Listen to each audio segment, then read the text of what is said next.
bisag walay uwan, baha lang gihapon. So mao ni ang problema diri sa barangay Parian. Dugay na ning problema ha. Kani nga crossing nga daan paingon sa Parian Police Station.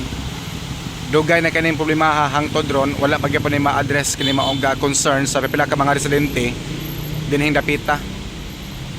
Nawawa nag-uwan, baha lang gihapon.